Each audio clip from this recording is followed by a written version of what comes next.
Magandang hapon mga kabay. So ito po yung approved repair ko, 39162. Ito po yung old model mga kabay. Yung rubber platin lang po ang sira niya, basag. So ayan mga kabay, buti may nahanap pa po. Piece out model na po ito mga kabay. Bali wala na pong pyesa ito. Ayan. Pero may natira pa na isa o dalawa yata nandun. So ito ikakabit natin mga kabay. So tara mga kabay, samahan nyo po ako. So yan mga kabay, nakalas ko na po yung screw.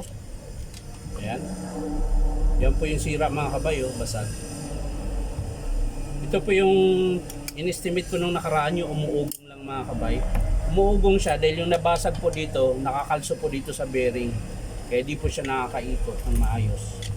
So ito mga kabay, kakabit na po natin yung bago.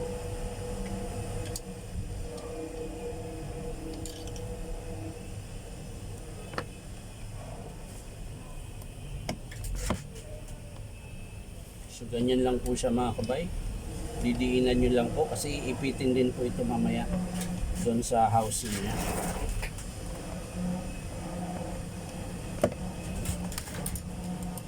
Yan.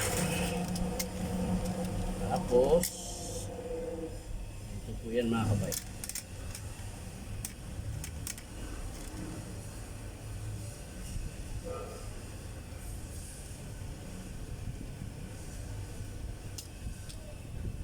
Yan.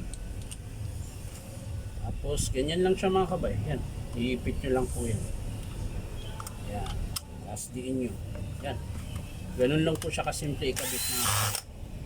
Hindi yan katulad ng bagong modelo ngayon mga kabay. Mahirap magkabit ng straight. Dahil yung isa hindi ganito. Nakaipit lang dito. Tapos nakasuksok. Matigas tanggalin yung pin. Ito napakadali lang po. Ayan. Ayos na po yan mga kabay. So testing na po natin yan. Yan po.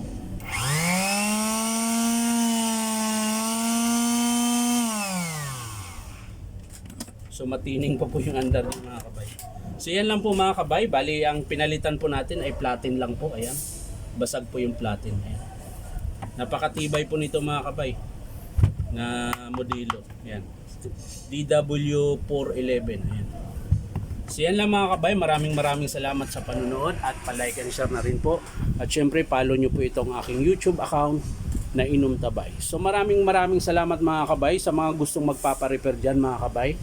Punta lang po kayo dito sa 530 T. Alonso, Santa Cruz, Manila. Hanapin nyo lang po yung Powerman Hardware. Ayan. So pwede rin po doon sa tinitirahan ko sa T91 Musa Street. Ayan, pag araw ng linggo po, pwede po ako doon. So, yan lang po mga kabay. Maraming salamat. Bye-bye.